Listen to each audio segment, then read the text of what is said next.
La misma pregunta, Daniela. No le sabría decir.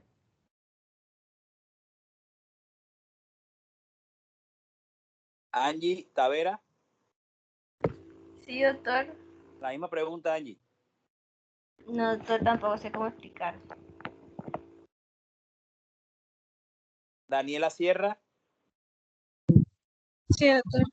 La misma pregunta, Daniela. No, doctor, no sé. Ah, chicos, ¿y qué no estudiaron? Juan Serrano. Profe, esa es la teoría que explica el por qué surge la hipertensión portal. O sea, esa teoría pues consiste en que hay alteraciones hemodinámicas, como decía Efraín, en donde hay como un aumento de la resistencia a nivel hepático debido a la cirrosis. Y bueno, también hay esplánica, lo que lleva a la circulación. Eso sí es la teoría del flujo hiperdinámico. La vasodilatación es plásmica y sistémica, pero explícamela.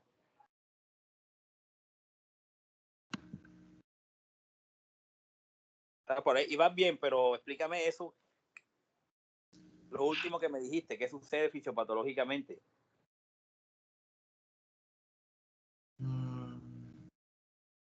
Bueno, hasta ahí no sé más, doctor. Listo. Profe, Hernando, si quiere yo se lo puedo explicar. Profe, O sea, Hernando Sanjuanelo. Buenas tardes, Doc. Doc, yo soy expositor. Listo. Andrés. No sabría explicarle la vacilación. Ceci Rodríguez. Doctor, bueno, lo voy a explicar con mis palabras. Bueno, Dale. eso, o sea, si no estoy mal, eso es lo que sucede es porque habrá un incremento de flujo portal. Entonces, eso es lo que se le desconoce con el nombre de circulación hiperdinamica. Entonces, esta se va a caracterizar principalmente porque habrá una vasodilatación esplánica y sistémica. Y también, aparte de esto, va a disminuir la presión arterial media y esto hará que también, a su vez, aumente lo que es el gasto cardíaco. Y esto se da principalmente porque se va a intentar como liberar una presión en las venas que, bueno, que están en el hígado. Y esto, de esta manera tratan de eludir lo que es el paso hepático. Y así habrá una relajación de arteriolas esplánicas. Y también, si no estoy mal, lo que sucede es que también va a ocurrir una hiperemia esplánica. Y esto lo que va a conllevar es que aumente o se libere el óxido nítrico. Y esto principalmente va a estar, si no estoy mal, es en las células endoteliales. Y de esta manera lo que va a pasar es que el óxido nítrico se va a activar y esto va a estar dado por unas citocinas que están liberadas principalmente para alcanzar lo que son las bacterias pues que están en la circulación. Y de esta manera esto lo conlleva es como liberar lo que es el paso hepático y de esta manera lo que sucede es una fosforilación. Y esto también conlleva pues que se liberen otros factores como lo son el factor de necrosis tumoral, el alfa, y también que se liberen ciclooxigenasa y entre otras. Y esto conlleva a que haya un defecto en las células, creo que son las células musculares lisas. Ceci, estás leyendo mal. No, Bueno, doctor, lo estoy leyendo. Más o menos, estás leyendo mal, pero te lo acepto. Mónica Pérez. Mónica. Yo creo que ya no está en la clase. No. Carlos Pereira. Aquí, Doc. Carlos, ¿me puedes explicar un poco? Bueno, más fácil. ¿Cuál es la presión portal normal? ¿Qué valor tiene la presión portal normal? Entre 5 y 10 milímetros de mercurio. Excelente. ¿Entre 5 y qué me dijiste? Y 10, Doc. No, ya 10 es muy alto. Armando Payares.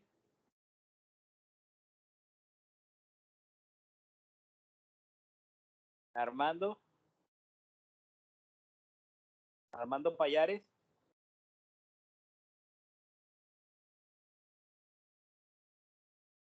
Doctor, ¿me escucho? Sí, Armando, te escucho, ahora sí. Armando, ¿me puedes explicar cómo se genera la citis en la cirrosis hepática? ¿Por qué mecanismo fisiopatológico se genera la citis? Pues me escucho bien, profesor. Sí, te escucho. Pues se dice que es debido más que todo a una retención primaria de lo que es el sodio y el agua, ¿Por qué se produce como esto? consecuencia de lo esto es debido a una consecuencia es debido a que en el hígado se produce un reflejo que es llamado reflejo hepatorrenal. ¿Qué es eso de reflejo hepatorrenal? Pues esto más que todo es un mecanismo compensatorio que tiene, es así, no sé cómo explicárselo más o menos. Bueno, listo. Miguel López. Doctor, soy Sí. expositor. Listo. Mateo. Aquí, doctor. Mateo, ¿me puedes explicar la fisiopatología de la ascitis, por favor? El doctor comentó algo, pero quiero que me expliquen qué es lo que sucede a nivel renal realmente. No sabría decirle, doctor. Listo. Mariet Hernández.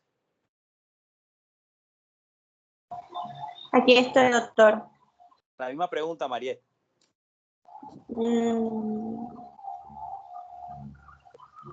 No le sabría contestar, doctor. Listo, Mariet. Daniela Erdenés.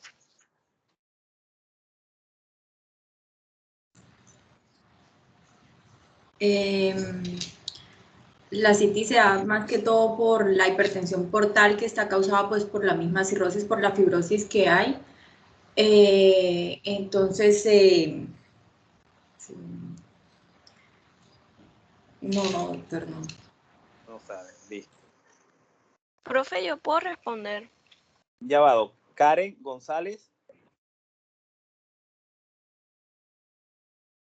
Ay, me escucho. Hola. Hola, Karen, coméntame. Bueno, doctor, en la CITI, pues esta se debe a dos situaciones, el hiperaldosteronismo secundario y por la hormona ADH, que hay dos efectos. Entonces hay que saber que en el paciente normalmente hay una vasodilatación sistémica, o sea, el paciente es cirrótico, es hipotenso por naturaleza. Entonces lo que sucede es que hay un aumento del gasto cardíaco tratando de compensar pues esa circulación hiperdinámica, pero es poco efectiva. Entonces, ¿qué pasa? Que hay una vasodilatación que provoca una perfusión renal, una disminución de la perfusión renal. Entonces el riñón causa vasoconstricción de la arteriola aferente para aprovechar esa poca presión de sangre que le llega, activa el sistema de renina-angiotensina, aldosterona, a nivel del túbulo contorneado distal se da mayor reabsorción de sodio y agua para tratar de compensar pues la hipotensión y aumentar la presión arterial, y esto conlleva pues a retención de líquido en el tercer espacio, causando la ascitis, y por eso que en estos pacientes se da el uso de diuréticos como espironolactona, furosemida y etcétera. Y en cuanto a la hormona ADH, es que en el paciente pues hay una oliguria, entonces esto hace que aumente el volumen intravascular en estos pacientes y genera una hiponatremia que es dilucional, o sea, en realidad como tal no es una hiponatremia, sino que disminuye las concentraciones de sodio, pero o sea, no son reales, sino porque hay un aumento del volumen intravascular, o sea, extradiluido. Entonces son los dos mecanismos. Aparte que en el paciente hay una disminución de la presión oncótica, que eso también lleva a la acumulación de líquido en estos pacientes. Excelente, Karen, esa es la respuesta. Okay, Alejandro González. Presente. Alejandro, ¿me puedes explicar por qué se produce la peritonitis bacteriana espontánea en la cirrosis hepática?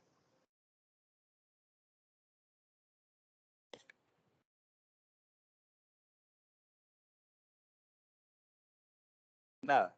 Profe, pues esa es una infección del líquido acítico. ¿Por qué se produce? Por una acumulación de bacterias sin que haya alguna infección en un órgano intraabdominal. Más o menos, esa no es la respuesta, pero algo que por lo menos sabes más o menos qué es. Profe, ¿podría agregar algo? Espera un momentico. Ok. Ángela.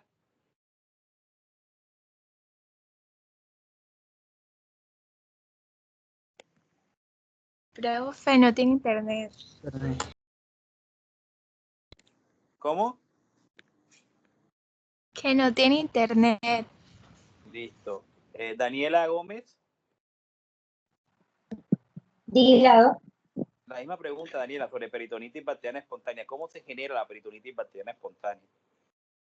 Pues doctor, realmente no sé, solamente tenía la misma respuesta de Leo, realmente no. No sé.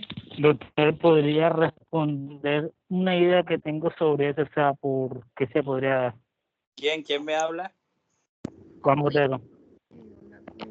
Juan Botero. Dime, Juan, te escucho. Pues se supone que en los pacientes que tienen pues cirrosis y manifiestan ascitis, van a tener a atender pues una mayor predisposición a bacterias, ya que las bacterias que se encuentran en el intestino hacen algo que se llama la translocación bacteriana, y ahí alcanza pues de esa translocación a la sangre y pueden infectar pues cualquier otro espacio que lleguen a colonizar. Listo, esa es la respuesta. Está bien, Juan. Qué bien. Bueno, chicos, Listo. vamos a empezar entonces. Profe, una pregunta. ¿Podría Claro. decir lo de la circulación hiperdinámica? O sea, porque en realidad yo tenía entendido que más o menos era así, entonces quería más o menos, o sea, que la explicara. Sí, lo que pasa es que el flujo hiperdinámico, la teoría del hiperflujo o la circulación hiperdinámica se desencadena como un efecto secundario a la vasoconstricción y el aumento de la resistencia vascular periférica que aparece especialmente a nivel portal. Resulta que, para hacer algo más micro, cuando los chicos hablen sobre la fisiopatología y la cirrosis hepática, se van a demostrar de que existen unas células muy importantes que son las que generan finalmente el transporte y el metabolismo, pero de los diferentes metabolitos y del oxígeno hacia los hepatocitos. Para que finalmente los metabolitos, el oxígeno, los nutrientes lleguen al hepatocito, tienen que primero pasar por las células endoteliales sinusoidales fenestradas. Y ellas pasan por los espacios interendoteliales y a su vez también por las mismas fenestraciones. Posteriormente, todos estos nutrientes pasan pues traspasan las células estrelladas y finalmente llegan al hepatocito.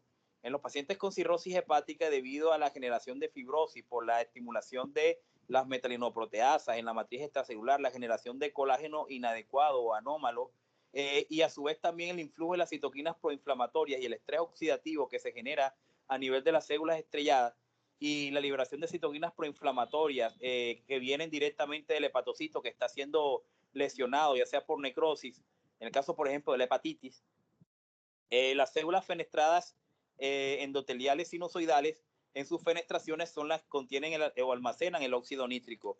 Este almacenamiento de óxido nítrico es muy importante, ya que se genera una vasodilatación a nivel portal.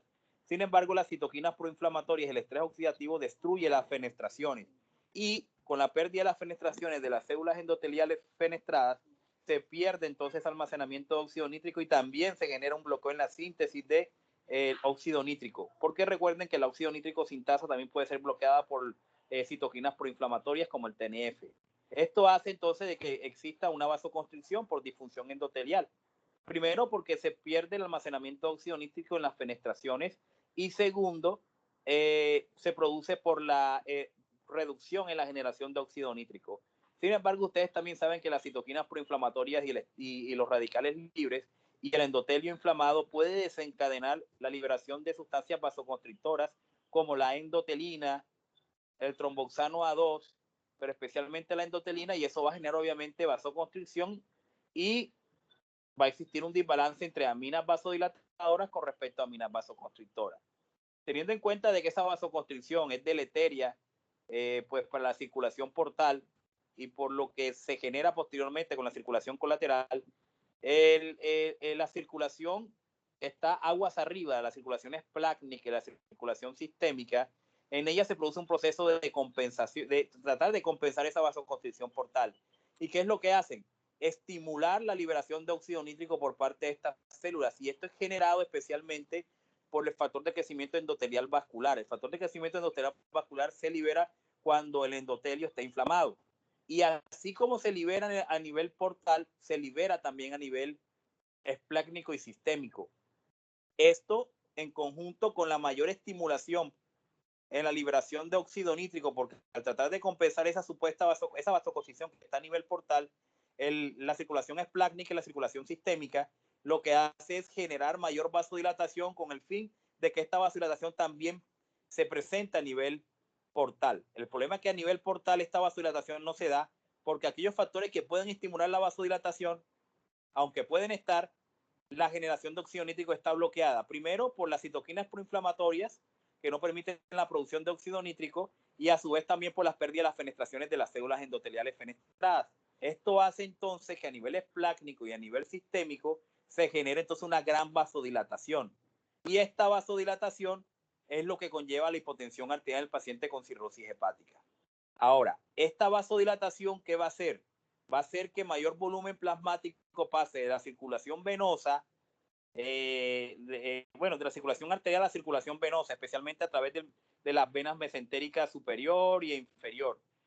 ¿Qué va a pasar? Que va a llegar mayor flujo de plasma o de sangre hacia la circulación portal, generando mayor resistencia, resistencia periférica ahí vascular. es donde yo tengo una duda. Disculpe que le interrumpa porque hay algo importante cuando yo estaba analizando. O sea, por eso fue que en mi respuesta, de pronto, ¿por qué hacen más énfasis? Sí, señor. O sea, ¿por qué hacen más énfasis en la circulación esplácnica? Si cuando uno revisa la anatomía, o sea, está más cerca, o sea, por ejemplo, las venas esofágicas. La mesentérica superior. No, tú sabes que si tú te lees la anatomía de la circulación venosa y cómo esta termina finalmente a nivel de la circulación portal, ustedes saben que todo el drenaje de la circulación a nivel gastrointestinal hace parte de la mesentérica inferior. La mesentérica superior sí está comunicada con otras venas, pero el mayor grueso de plasma que llega de la circulación gastrointestinal venosa, especialmente el colon y el intestino delgado, especialmente el colon, es la mesentérica inferior y también algo de la mesentérica superior. Pero más que todo lo que pasa es que toda esa circulación drena finalmente a nivel, todo ese plasma o esa sangre drena finalmente a nivel portal. Y es especialmente por la vena mesentérica inferior y por ramas que finalmente genera la mesentérica superior. Entonces, es obviamente que esa gran vasodilatación va a aumentar el flujo plasmático hacia estas venas y como todo eso drena finalmente a nivel portal, va a haber mayor volumen y recuerden que la vena porta no está hecha para mantener grandes volúmenes. Ah, sí, porque entonces, o sea, a mí me quedaba la duda porque... Efraín, igual yo te califiqué bien hoy. No es por eso, doctor, sino lo importante era aclarar, porque yo dije, bueno, si es más común las varices esofágicas que de pronto los hemorroides, yo digo, es que yo pensé que era porque se llenaba primero. No, pero entiende algo. Cuando hablo de la teoría del flujo hiperdinámico, hablo de lo que sucede no a nivel de las circulaciones colaterales, sino especialmente de lo que sucede a nivel esplácnico y sistémico. No estoy hablando de la circulación colateral, porque la circulación colateral sí es secundaria a la propia hipertensión portal. Porque recuerden que a nivel portal hay aumento de presión, pero a nivel esplácnico y sistémico ahí es vasodilatación. Eso no podría explicar la circulación colateral. La circulación colateral se produce por la hipertensión portal, porque recuerden que la misma presión portal puede desencadenar, una, por las fuerzas de cizallamiento y el aumento de presión, pueden generar angiogénesis, porque esas fuerzas de cizallamiento mecánicas que se dan a nivel venoso va a generar entonces de que se estimule el factor de crecimiento endotelial vascular, muy importante para la angiogénesis. Entonces, además de que ya hay venas incipientes que están ahí, que no tienen ninguna función, pero que se utilizan para tratar de reducir la presión portal, también la hipertensión portal genera nuevos vasos, que eso sí está explicado por la hipertensión portal. Lo que yo les explico del flujo hiperdinamico tiene que ver más con la vasodilatación esplácnica y sistémica y cómo esta vasodilatación finalmente en forma indirecta genera mayor presión portal. No sé si con eso entendiste. Claro, doctor, sí. Sí, lo que pasa es que cuando uno,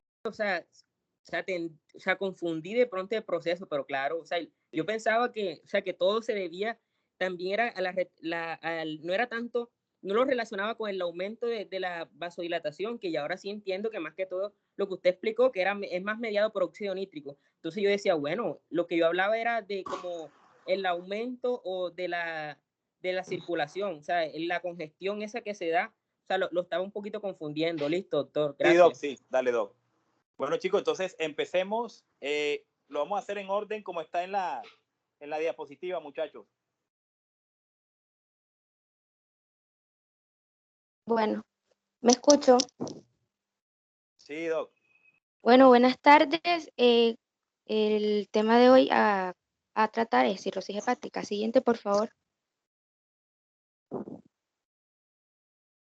Bueno, como objetivo general tenemos que comprender el concepto de cirrosis y sus complicaciones. Y dentro de los objetivos específicos, conocer sus diferentes etiologías, describir su fisiopatología, reconocer sus manifestaciones clínicas y explicar e identificar el tratamiento adecuado para la cirrosis hepática. Siguiente, por favor. Bueno, en cuanto a la definición, o sea, la podemos definir, o la cirrosis se puede definir como ese estadio final de un largo proceso de cualquier tipo de enfermedad crónica del hígado. Por ejemplo, ya sea una hepatopatía alcohólica o infecciones víricas, como por ejemplo la hepatitis, como podemos observar en la diapositiva, es decir, el desarrollo histológico de nódulos regenerativos rodeados de bandas fibrosas. Y esto se produce como respuesta a lo anterior, a lo que dije anteriormente, es decir, a la lesión. Hay que tener en cuenta que esta se caracteriza principalmente por dos cosas: cambios en la arquitectura normal del hígado y la fibrosis. Este proceso afecta todo el hígado y se considera irreversible. Clínicamente se puede clasificar en compensada o descompensada, y pues dentro de las consecuencias, o bueno, las dos son consecuencias principales de la cirrosis. Dentro de las consecuencias principales de la cirrosis tenemos la hipertensión portal y la insuficiencia hepática. Siguiente, por favor. En cuanto a la etiología, las principales causas de la cirrosis hepática, como podemos observar en la tabla, encontramos como 7 clasificaciones.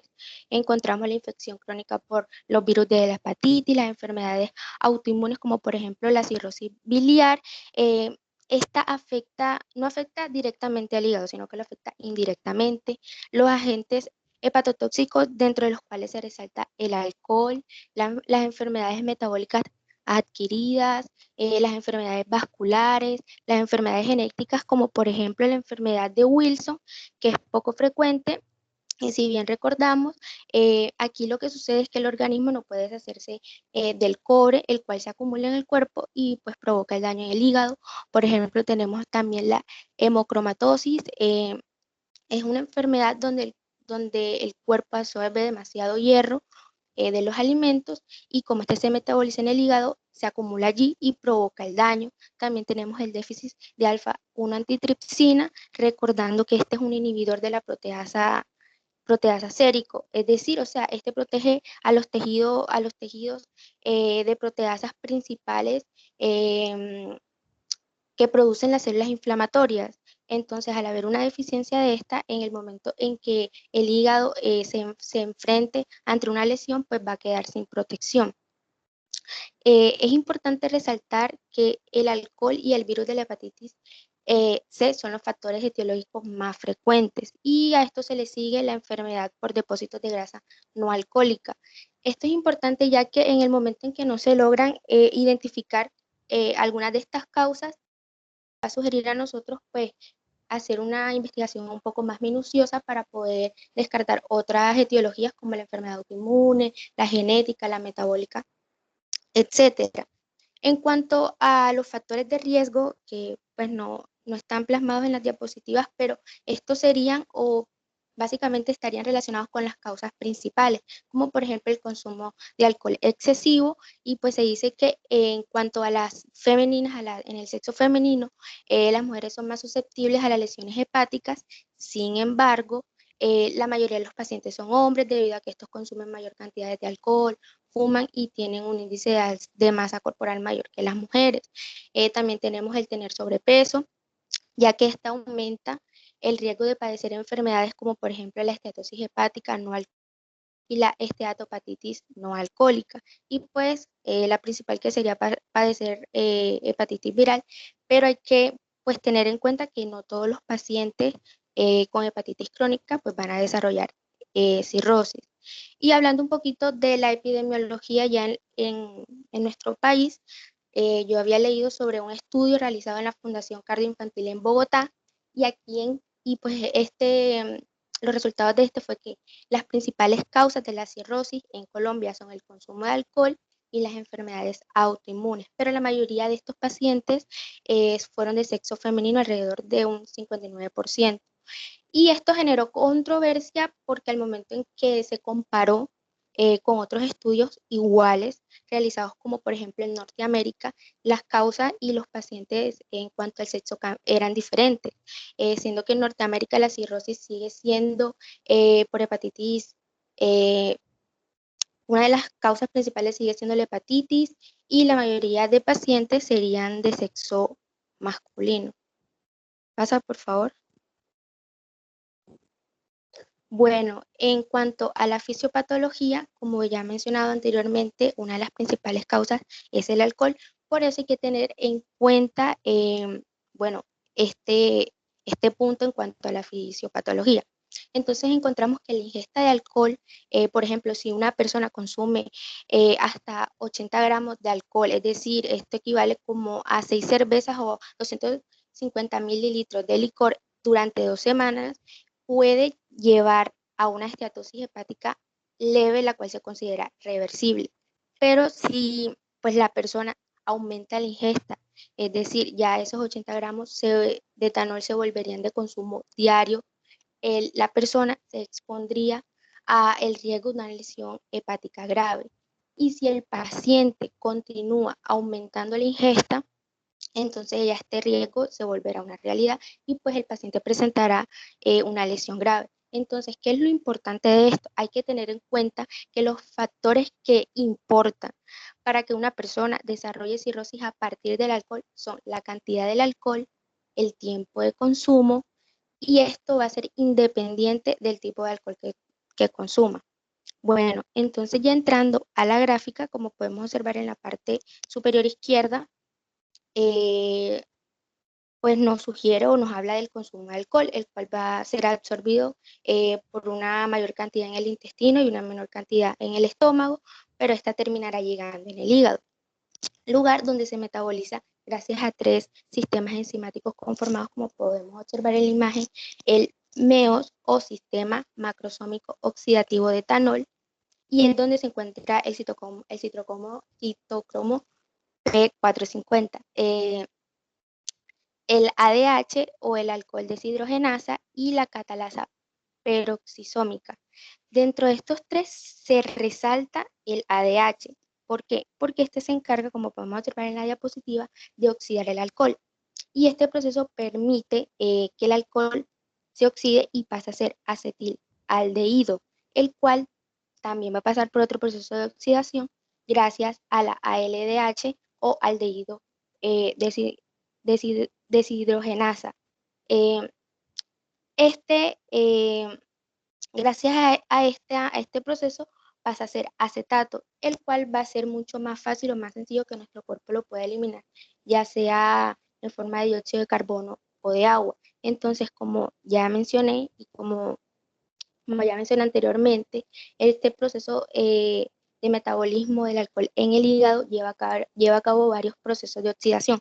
Y esto, pues, si se extiende en el tiempo, va a terminar provocando daños tanto en los hepatocitos como al parénquima hepático en general. Y pues obviamente esta situación se va a agravar a medida que se consuma aún más cantidad de alcohol. Entonces, a mayor ingesta de alcohol, asimismo aumentará la oxidación celular y se va a generar una respuesta en el parénquima, como podemos observar en las flechas rojas. Entonces, esto va a tener como resultado un aumento de la captación de ácidos grasos y disminución de la oxidación de ácidos grasos y secreción de lipoproteínas. Y todo esto se traduce a un acúmulo intracelular de triglicéridos y así se produce el hígado graso. Ya en esta etapa, como podemos observar en la imagen que está en la parte superior derecha, entran las células de Kupffer.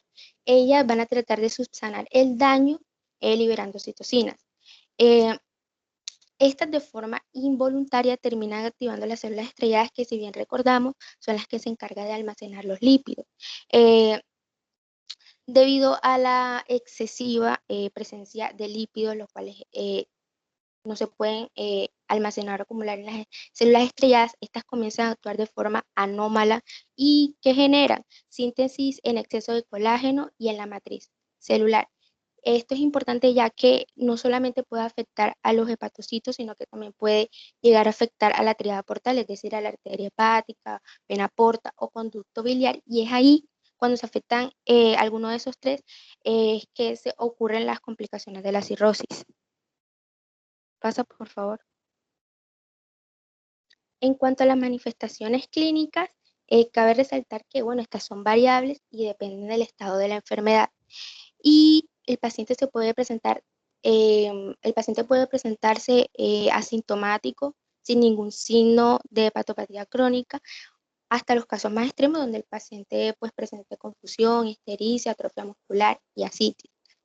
De la historia natural, como podemos observar en la gráfica, esta va a estar compuesta o se va a presentar en dos fases o dos periodos. La fase inicial, la cual conocemos como la cirrosis compensada, es la fase en la cual el paciente puede permanecer asintomático y la enfermedad puede estar oculta durante años, a menos de que ésta sea diagnosticada accidentalmente. Aquí la función del hígado está preservada y la presión portal, aunque esta puede estar ligeramente aumentada, no llega a estar lo suficientemente elevada como para que aparezcan venas varices o ascitis. Si el paciente presenta alguna sintomatología, dentro de esos síntomas que puede presentar el paciente son fatiga, disminución de la libido, trastornos del sueño. También es importante resaltar que el 40% de estos pacientes presentan varices esofágicas, pero estas van a estar asintomáticas y no van a ser sangrantes. Ya pasando a la cirrosis descompensada, va a ser una fase de progresión rápida, por eso se caracteriza por una progresión rápida. Y el paciente tendrá complicaciones, ya sea como podemos observar en la gráfica donde están los cuadros azules, la hipertensión portal, insuficiencia hepática o ambas. Y hablando de la hipertensión portal, que esta va a ser la causante de la hemorragia varicosa, hay que tener en cuenta que las varices gastroesofágicas aparecen aproximadamente en el 50% de los pacientes, pero que han sido diagnosticados recientemente. ¿Y qué es lo importante de esto? Que esta se correlaciona con la gravedad de la enfermedad. La ascitis se resalta también porque es el signo más común de descompensación y este se presenta en el 80% de los casos con cirrosis descompensada.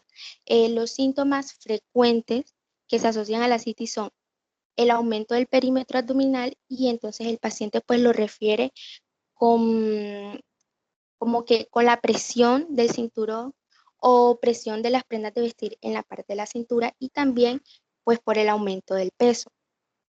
Cabe resaltar que como aparece ahí en la gráfica, con una PBE, es decir, una peritonitis bacteriana espontánea, o una disfunción renal, ya sea por un síndrome hepatorrenal. Hablando un poquito de este síndrome hepatorrenal, esta es una alteración prerrenal del riñón en los pacientes que presentan cirrosis y ascitis, y se va a dar o va a ser el resultado de la vasodilatación periférica, pero obviamente esta ocurre de manera exagerada, así como la activación exagerada de las hormonas que causan retención hidrosalina y pues una intensa vasoconstricción en las arterias renales, y esta se caracteriza en dos tipos. Encontramos el tipo 1, donde el paciente va a tener una nefropatía aguda y puede que pues se registre una elevación del nivel sérico de creatinina alrededor de un periodo de 2 semanas. Y el tipo 2, que esta se va a caracterizar por ser más lenta y se va a asociar con ascitis refractaria a los diuréticos. Es importante tener esto en cuenta ya que los pacientes con síndrome hepatorrenal suelen presentar una ascitis tensa y responden mal a los diuréticos. Otra de las complicaciones tenemos la hiponatremia.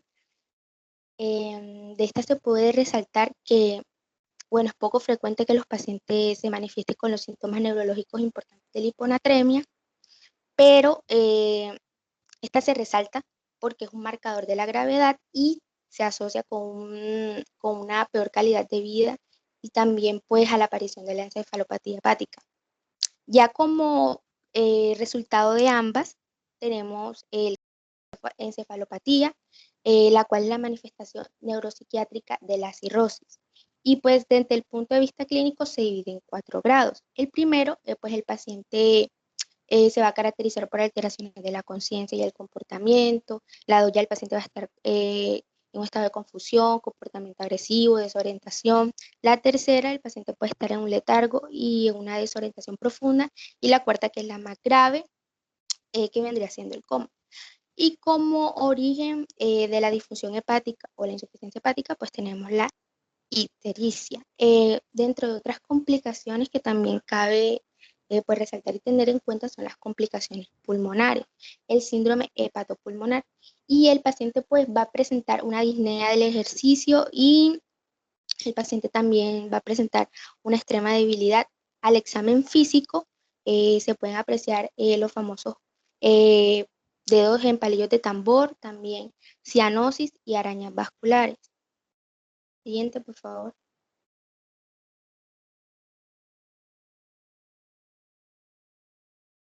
Bueno, ya en cuanto al diagnóstico, se tiene en cuenta la presentación clínica, la anamnesis, laboratorio, imágenes y biopsia. Siguiente, por favor. En el examen físico, los signos más importantes de la cirrosis son, como podemos observar en la primera imagen, en la parte izquierda superior, encontramos la atrofia muscular y eritema palmar. Específicamente estas están en las eminencias tenar e hipotenar. Cabe resaltar que el eritema palmar también se puede presentar en la punta de los dedos. En la imagen de abajo podemos observar un angioma en araña. Este pues se puede presentar en el tronco, allí como observamos en la imagen en la cara y en las extremidades superiores. El eritema palmar y el angioma en araña son marcadores de vasodilatación y circulación hiperdinámica. En los pacientes masculinos se puede presentar pérdida del vello en el tórax y en el abdomen, ginecomastia como podemos observar en la imagen, y atrofia testicular. Las petequias y la equimosis pueden estar presentes y nos van a sugerir que el paciente posiblemente tenga una trombocitopenia o un tiempo de protrombina prolongado. Como podemos observar en la imagen que se encuentra en la parte superior derecha, cuando los casos son por la etiología es alcohólica, se produce una contractura de Dupuytren, que es un engrosamiento de la fascia palmar, como podemos observar. Y pues también se puede observar esplenomegalia, la circulación colateral de la pared abdominal, como podemos observar en la última imagen que está abajo, en la parte inferior derecha. Se observa la circulación colateral en el flanco derecho del abdomen y estos signos son importantes porque nos van a sugerir hipertensión portal. Siguiente, por favor. Buenas, doctor, para realizar una pequeña intervención, también soy parte del grupo. Para complementar un poco lo que está hablando mi compañera Ana, quería también, en la diapositiva anterior, encontramos de que para realizar el diagnóstico de un paciente con una cirrosis hepática, ya sabemos claramente, como lo explicó mi compañera, que tenemos muchas manifestaciones clínicas. Pero, como también lo dijo ella, la cirrosis hepática cuenta de unos, por decirlo así, 4 estadios, en los cuales se dividen en 2, compensada y descompensada. Un paciente con una cirrosis hepática compensada es un paciente, tal como lo explicó ella, que es asintomático normalmente. Cabe destacar un porcentaje muy alto de los pacientes que son asintomáticos, pero ellos presentan unos ciertos, por decirlo así, signos clínicos y síntomas clínicos, los cuales son muy generales. Es por eso de que o sea, depende mucho del médico en el cual trata al paciente, de tratar de encontrar o tratar de dar un diagnóstico efectivo, porque claramente un paciente que está sintomático es un paciente que muy seguramente ya tiene una etiología, que podemos hablar principalmente una hepatitis C o un paciente alcohólico, pero esto normalmente podemos decir que tiene 1 año o 2 que ya se está desarrollando la cirrosis hepática sin dar síntomas. Entonces, ¿qué pasa? Normalmente estos pacientes asintomáticos van a llegar al consultorio con cualquier médico general. Como cualquiera de nosotros recién graduados puede llegar un paciente de esto al consultorio, y eso lo vamos a ver totalmente asintomático. Y uno lo va a ver pues normal. Pero va a haber unos pequeños detalles los cuales nosotros como médicos generales tenemos que darnos cuenta y tratar de apenas verlos claramente también con ayuda de los paraclínicos y de los laboratorios, decir como que bueno, que hay algo que no cuadra. Estos pacientes normalmente llegan asténicos, también son pacientes los cuales llegan con pérdida de peso. Son pacientes que también llegan con unos pequeños signos en las manos, también llegan con unas pequeñas manifestaciones neurológicas, no todos, pero tienden a desarrollarlas, como puede ser el asterixis, que es una contracción de la muñeca, de la mano, que lo hace de manera anterior y posterior. No hay una imagen en la cual lo podemos ver, pero es como si fuera una flexión de la mano. Y son pacientes los cuales también están un poco tristes, son pacientes los cuales refieren de que no pueden hacer ejercicio, y uno los va a ver, uno los va a notar así. También son pacientes los cuales tienden a desarrollar osteoporosis dependiendo del grado de alcoholismo o el grado de cirrosis hepática que cuenten claramente. Entonces, cuando nosotros vemos que un paciente llega así y que también vemos en los paraclínicos que tal vez el tiempo de protrombina lo podemos ver claramente, depende del laboratorio, encontramos un rango entre 15 a 18 segundos en tiempo de protrombina. Normalmente este tiempo se va a ver alargado. Si nosotros vemos también que este tiempo se ve alargado, que la albúmina también está alterada, entonces nosotros, a pesar de que no vemos unas manifestaciones clínicas muy remarcadas, estamos viendo unos pequeños síntomas los cuales nos ayudan a ver como médico general que el paciente tal vez tenga algún problema hepático. Claramente, el médico general no es el encargado de tratar la cirrosis hepática. Es por esto que entonces se manda con un médico internista. Pero cabe resaltar que la mayoría de casos o de cirrosis hepáticas que se tratan bien o que se tienden a desarrollar con un buen pronóstico son las cuales el médico general es el que la diagnostica, porque se da de manera muy temprana. Entonces claramente el tratamiento y todo el proceso se da de manera mucho más temprana, sin necesidad de llegar hacia las manifestaciones que nos explicó antes Ana, que son las manifestaciones encefalopáticas, las manifestaciones renales, sino que claramente el paciente todavía está compensado y es mucho más fácil tratarlo. Entonces, ese era mi aporte. Ya lo dejo con mi compañero Eusebio, que les va a continuar hablando sobre lo siguiente.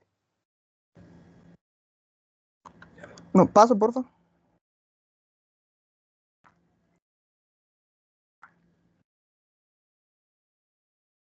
Ok, bueno, entonces ahora hablando un poco sobre la interpretación de las pruebas de laboratorio. Inicialmente tenemos las aminotransferadas. Estas, pues, el aumento de estas van a significar pues una actividad que refleja un daño neuroinflamatorio que puede ser tanto de mayor grado como de menor grado. Y usualmente pues esta apartato aminotransferasa y esta alaninoaminotransferasa van a estar levemente elevados en la cirrosis hepática. Sin embargo, pues la relación entre el aspartato y la alanina, el aspartato va a estar un poco más elevada. Pero normalmente ellas van a estar, se pueden encontrar normales. Hablando un poco sobre la fosfatasa alcalina, pues esta enzima suele estar elevada de unos 2 a 3 en su rango normal. Y esta va a denotar o sugiere pues una cirrosis de origen biliar. Sin embargo, también se puede observar elevaciones de esta misma fosfatasa alcalina en un hepatocarcinoma. Entonces, con respecto a la gamma-glutaril transpeptidasa, esta realmente es inespecífica en la cirrosis y es porque, bueno, también puede connotar, se ve en otras patologías, pero aquí puede connotar también un componente colestásico y normalmente se ve, cuando esta está elevada, la fosfatasa alcalina también van a estar elevadas. Entonces, con respecto a la bilirrubina, normalmente estos niveles de bilirrubina pueden ser normales en la cirrosis compensada. Sin embargo, cuando esta enfermedad va progresando a cirrosis descompensada, pues ella se va a ir elevando de una manera gradual. Y entonces se explica por qué esto puede ser un parámetro de la clasificación del Chill-Pugh para poder evaluar la función hepática. Hablando un poco entonces sobre la albúmina, como ya sabemos, la albúmina va a ser sintetizada exclusivamente en el hígado y de ahí es que si descienden los niveles de albúmina es porque hay una función, o sea, la función hepática se está deteriorando poco a poco. Entonces, el sodio sérico, bueno, esta hipenatremia va a ser común normalmente en los pacientes, como ya lo habíamos comentado, o el doctor había comentado, la cirrosis hepática que se presenta con ascitis. Y esto es porque se va a relacionar con la incapacidad del riñón de poder excretar el agua libre y es debido pues, al aumento de la vasopresina. Con respecto al tiempo de protombina, pues, ok, aquí dentro del hígado van a intervenir varias de síntesis de la mayoría de las proteínas que están implicadas en estos mecanismos de la coagulación. Entonces, por esta manera, o de este mismo modo, pues el tiempo de la protombina se va a reflejado con esta función hepática. O sea, cuando aumente gradualmente este tiempo de protombina, se va a ir deteriorando cada vez más estas funciones. Y hablando entonces ahora un poco, por último, sobre las alteraciones hematológicas, pues tenemos la anemia, y la anemia puede ser de cualquier origen multifactorial, y esta entonces puede ser por una pérdida de sangre en el tubo digestivo, un déficit de ácido fólico, también por una toxicidad directa de alcohol, también por una esplenomegalia. Con respecto a la trombocitopenia, este va a ser un fenómeno que va a estar atribuido directamente a la hipertensión portal y a la esplenomegalia, debido a que el vaso pues, puede llegar a secuestrar alrededor de un 90% de todas estas plaquetas circulantes. Y, o sea, puede secuestrar todas estas plaquetas, sin embargo, pues no es normal, o bueno, lo normal no es que hayan plaquetas menores a 50.000. Y con respecto a la leucopenia, pues también son consecuencias de la esplenomegalia. Paso, por favor. Bueno, entonces, ahora hablando un poco sobre el índice de Bonacy, este índice yo leí que era una puntuación discriminal de la cirrosis, y ella va a combinar entonces la relación o el promedio entre la alaninotransferasa y la aspartato aminotransferasa, con el recuento y el INR como una función que va a sacar un valor entre 0 y 11. Y se dice que entonces entre más valores altos va a haber más posibilidades de que el paciente presente la enfermedad, y entre menos valores, pues el paciente va a presentar, obviamente, menos probabilidades de presentar esta patología. Sin embargo, hay estudios que dicen que la patología, pues hay una mayor probabilidad cuando esta puntuación es mayor a 7. Y hay otro estudio que dice que los pacientes que tienen una puntuación del índice de Bonacy menor a 3, pues tienen una probabilidad muy baja de presentar esta enfermedad. Paso, por favor. Bueno, con respecto a otros marcadores, pues tenemos el índice de APRI, y este va a ser un modelo bioquímico y no va a ser invasivo. Y entonces este se va a basar entre el nivel de las plaquetas y el aspartato aminotransferasa. Y esto sirve para poder predecir la fibrosis hepática, y se va a clasificar con la escala de Metavir. Por ejemplo, bueno, esta escala de Metavir también la voy a explicar adelante con el FibroScan. Si el resultado de este APRI es inferior a 0,5, es muy probable que no exista una fibrosis, y se conoce como F0. Y si existe una mínima fibrosis, entonces sería F1. Pero si el resultado del cálculo del APRI es superior a 1.5, bueno, y sería un resultado bueno que indicaría ya pues que existe alguna cirrosis o una fibrosis, perdón, avanzada, y sería F3, o en su caso puede ser una cirrosis y sería F4. Y un resultado que está entre 0,5 y 1.5 indica una probabilidad que va a corresponder a una categoría que se llama la categoría dudosa. Con respecto al FIB4, esto se significa, o sea, esta es una sigla que significa fibrosis estimada en 4 sencillos elementos. Pero en realidad esto no es más que una medición tradicional de la fibrosis hepática por una biopsia hepática. Lo único es que, como es una biopsia hepática, pues tiene un pequeño inconveniente, que es invasiva y tiene altos riesgos elevados y alto costo elevado, porque requiere un médico capacitado que introduzca la aguja, otro médico, un patólogo, para poder emitir el diagnóstico, y generalmente este se va a demorar entre 2 y 4 días de resultado. Entonces, hablando ahora sobre el FibroStem, esta prueba va a combinar 5 biomarcadores estándares, como son entonces la gamma-glutaril transpeptidasa, la bilirrubina total, la alfa-2 macro, apoliproteína 1 y la aptoglobulina. Y además de esto, también va a añadir otro marcador que va a ser directo de la actividad inflamatoria, que es la alaninoaminotransferasa, Y bueno, con estos marcadores se va a sospechar desde la función de la edad y del el sexo del paciente. Y pues esta prueba se puede realizar en cualquier tipo de laboratorio local, que sin embargo debe estar, o sea, estos laboratorios deben cumplir con las recomendaciones de las técnicas de Biopredictive, se llama así. Entonces, paso por favor. Bueno, entonces, ahora siguiendo con el diagnóstico imaginológico, las pruebas que se van a confirmar con imágenes, estas imágenes pueden incluir entonces TAC, ecografía y pues resonancia magnética. Y van a haber unos hallazgos que van a ser compatibles con la cirrosis, como pueden ser entonces un perfil nodular en el hígado, un hígado pequeño que tenga o que no tenga hipertrofia en el lóbulo izquierdo, una esplenomegalia muy importante también, y sobre todo la identificación de estos vasos colaterales intraabdominales que van a ser indicativos pues, de esta hipertensión portal que estábamos comentando en la fisiopatología y en la teoría a la que estaba diciendo el doctor de la hiperdinamia. Entonces, paso por favor. También tenemos el FibroScan. Este FibroScan, o sea, a medida que la fibrosis en el hígado se va aumentando, este hígado se va volviendo cada vez más rígido.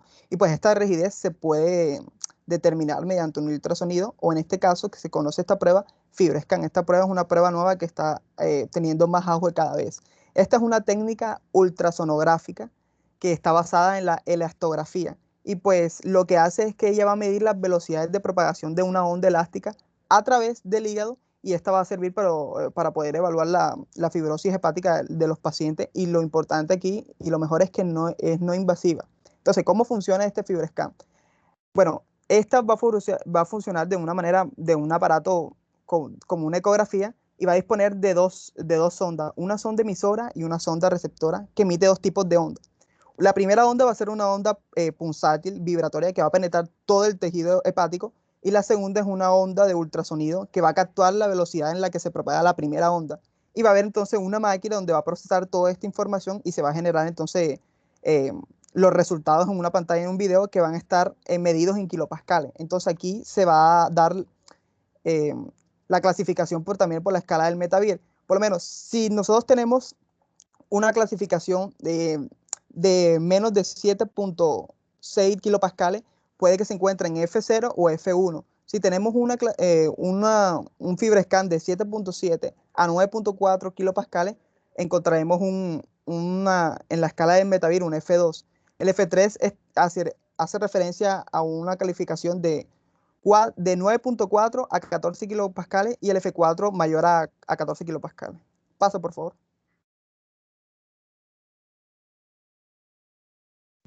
Bueno, ya lo que es la biopsia ha sido considerada como el método para clasificar la fibrosis y otros procesos de daño como son la necrosis, la inflamación, la esteatosis y depósitos como los de hierro y los de cobre. Esta posee una sensibilidad que va a estar entre el 80 y el 100% para el diagnóstico, y este valor va a variar dependiendo del procedimiento utilizado y del tamaño y el número de las muestras obtenidas. Bueno, esencialmente nosotros hacemos la biopsia para lo siguiente. Podemos establecer un diagnóstico, podemos hacer un diagnóstico de las lesiones incidentales, podemos valorar las actividades histológicas, evaluación de los tipos de necrosis, evaluación de los cambios estructurales, valoración inmunohistoquímica de los antígenos virales y monitoreo de las terapias. Siguiente, por favor. Bueno, aquí tenemos una clasificación que se llama la Child-Pugh. Esta lo que nos va a decir es la severidad de la enfermedad hepática, y esta se realiza de acuerdo al grado de ascitis, las concentraciones plasmáticas de bilirrubina y albúmina, el tiempo de protrombina y el grado de la encefalopatía. Bueno, tenemos de que esta, si nos da una puntuación entre 5 a 6, esta va a ser considerada grado A, lo que es una enfermedad bien compensada. Si nos da una puntuación de 7 a 9, va a ser grado B, que nos dice que hay un compromiso funcional significativo. Si nos da una puntuación que va a estar entre 10 y 15, será grado C, lo que es una enfermedad descompensada. Y estos valores se van a correlacionar con una sobrevida del paciente al año y a los 2 años. Siguiente, por favor. Aquí tenemos otra escala, que va a ser la escala de Baveno. Esta cirrosis va a producir lo que es un incremento de la presión hepática sinusoidal, ya que se produce un descenso de en la producción de óxido nítrico y hay un aumento del gradiente de la presión hepatovenosa. Entonces, entre estas complicaciones de la cirrosis vamos a encontrar lo que son las varices esofágicas, las cuales para esta complicación se va a encontrar lo que es la escala de Baveno, que nos las va a clasificar dependiendo de 4 estadios. Primer estadio va a ser el compensado y su característica es que hay ausencia de varices esofágicas y ascitis. Estadio 2 es compensado también y hay varices esofágicas sin antecedente de hemorragia y sin ascitis. Estadio 3 es descompensado ya, hay presencia de ascitis con o sin varices esofágicas. Y el último es el estadio 4, que ya es descompensado y hay una hemorragia digestiva por hipertensión portal y con o sin ascitis. Siguiente, por favor. Bueno, aquí tenemos lo que es el modelo MEL, que es un modelo que nos sirve para para predecir lo que es la sobrevida de la persona que tiene una enfermedad hepática terminal. Bueno, este cálculo lo vamos a hacer usando los valores de creatinina, de bilirrubina y el INR. Total, tenemos de que el rango de valores va a ir de 6 a 40 y nos va a decir, por ejemplo, si tenemos valores menores a 9, la persona en lo que es un tiempo aproximado de 90 días va a tener una mortalidad del 1.9%.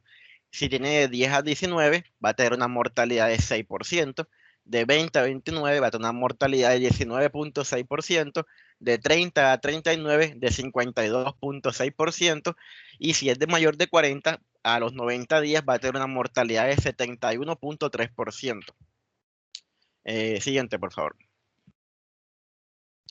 Bueno, ahora aquí hablaremos sobre lo que es la cirrosis compensada y descompensada y sus estadios.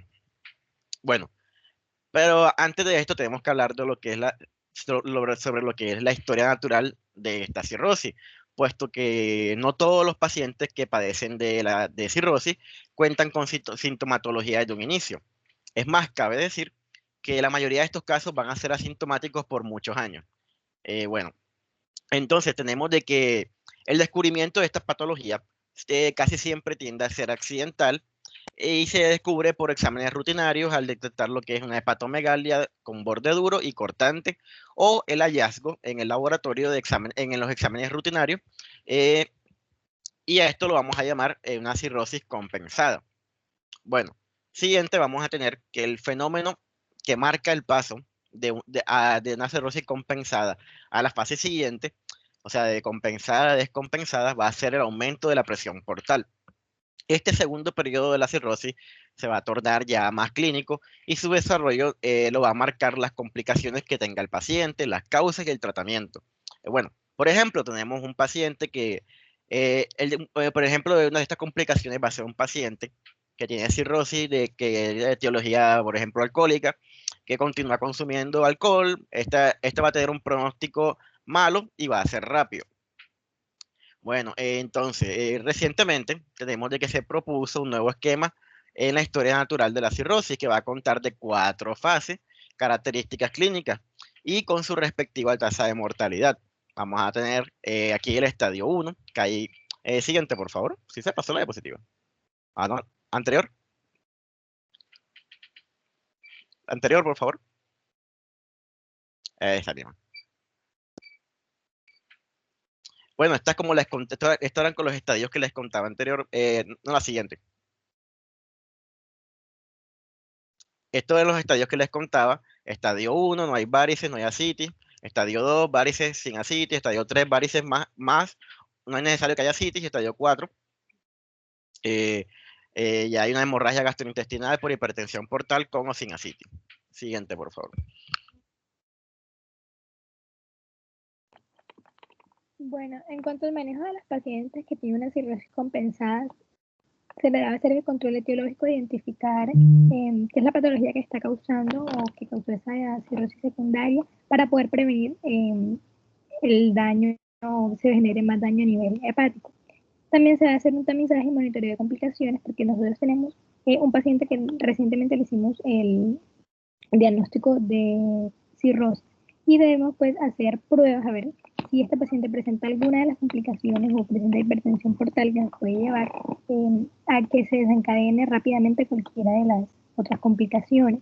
Se debe hacer una terapia nutricional de soporte y pues se debe manejar complicaciones si las encontramos para evitar y darle mayor sobrevida a este paciente. Pasa, por favor. Bueno, el control etiológico debe ser pues para tratar la patología de base o la causa primaria de la cirrosis. Por ejemplo, en el caso de que lo que nos haya desencadenado una cirrosis o una esteatosis, se le debe al paciente pues educar sobre los daños que le está haciendo el alcohol a su cuerpo o el estilo de vida, si se trata de paciente obeso, paciente que tiene altos niveles de triglicéridos, altos niveles de colesterol, que nos están afectando pues al órgano y están desencadenando la cirrosis. Se le debe hablar sobre el estilo de vida de la dieta y sobre el ejercicio, es muy importante para controlar y ya tratar de evitar que avance la enfermedad. Si la causa, por ejemplo, es una hepatitis viral, se debe tratar como tal la enfermedad, igual que las enfermedades autoinmunes.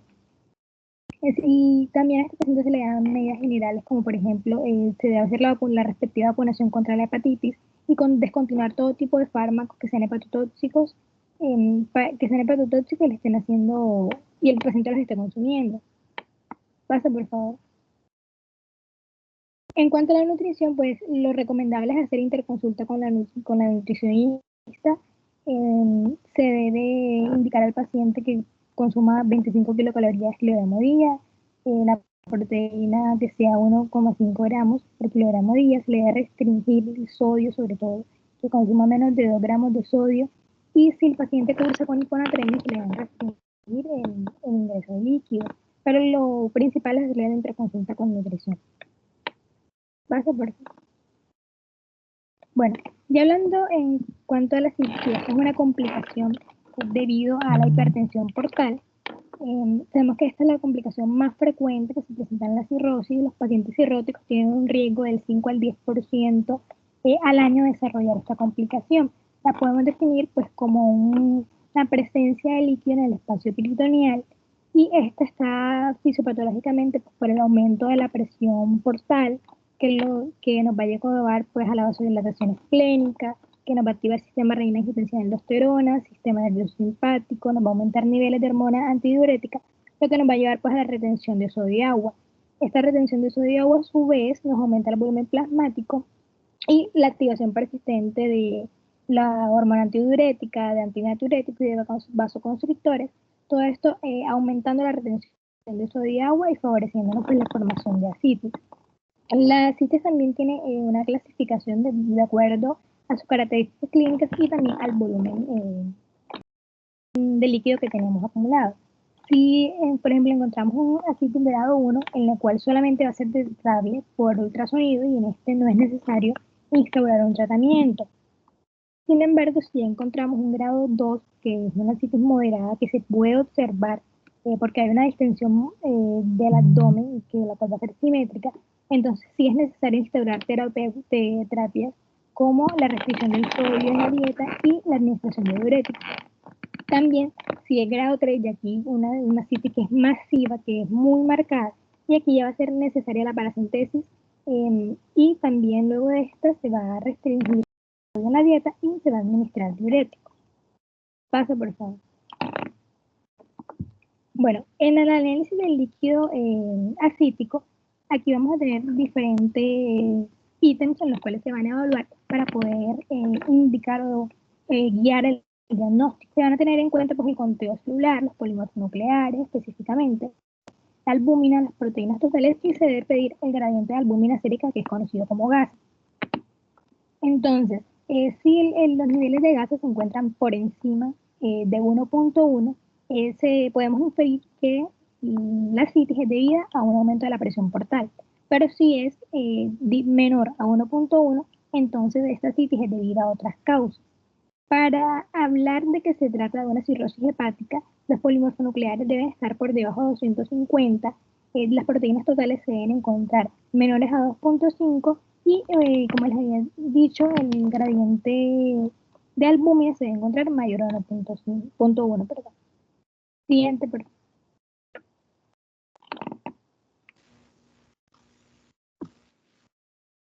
Bueno, por parte del gradiente de presión venosa hepática, a través de este vamos a poder desglosar las diferentes complicaciones que se presentan pues, a lo largo de esta hipertensión portal. Entonces tenemos que los valores normales de estos van a ser inferiores a 5 milímetros de mercurio. Se dice que hay la aparición de la circulación colateral cuando hay unas presiones entre 5 a 10 milímetros de mercurio. Los valores mayores a 10 milímetros, pero inferiores a 12, marcan la aparición o el desarrollo de las varices esofágicas. Cuando las presiones aumentan, valores mayores de 12, encontramos ya la rotura de estas varices esofágicas. Valores mayores de 20 tienen que ver mucho con la falla en el control del sangrado varicial y tienen un índice alto de mortalidad que corresponde al 80%.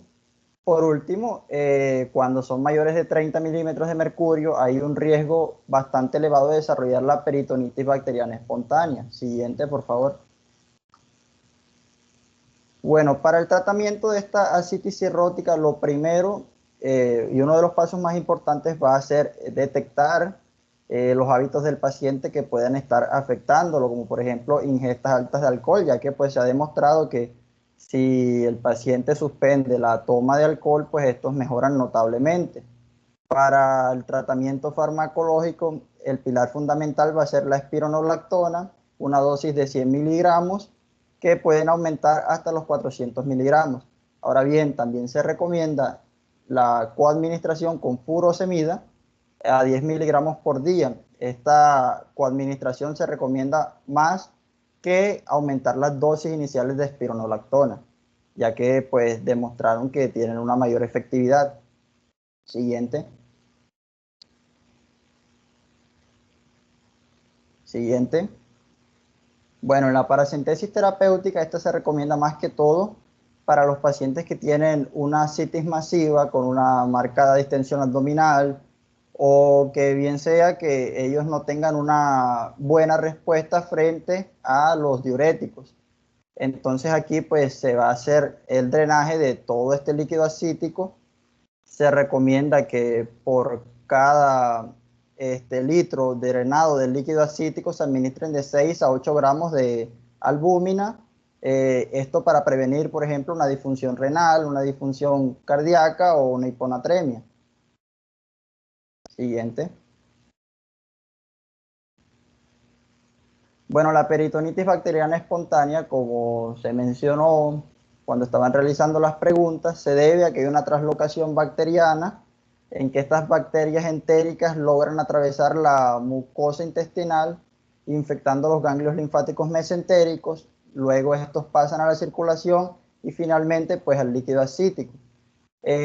A nivel del análisis del líquido ascítico podemos encontrar hallazgos como por ejemplo unos leucocitos mayores de 500, el conteo de neutrófilos tiene que estar superior a 250, una glucosa disminuida menor de 50 miligramos por decilitro y un lactato de deshidrogenasa con valores menores a 225.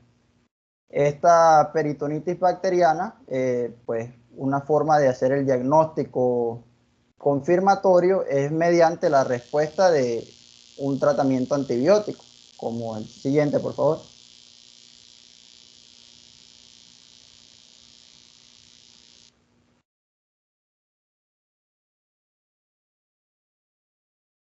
Como son las cefalosporinas de tercera generación, que van a ser la primera línea de tratamiento, en las que tenemos la ceftriaxona y la cefotaxime. En caso de que este paciente se le declare una resistencia a las cefalosporinas de tercera generación, el fármaco de elección será la piperaciclina tazobactam. Y en el caso de que sean bacterias con beta-lactamasas, pues la indicación van a ser los fármacos carbapenémicos, principalmente el meropenem. Siguiente.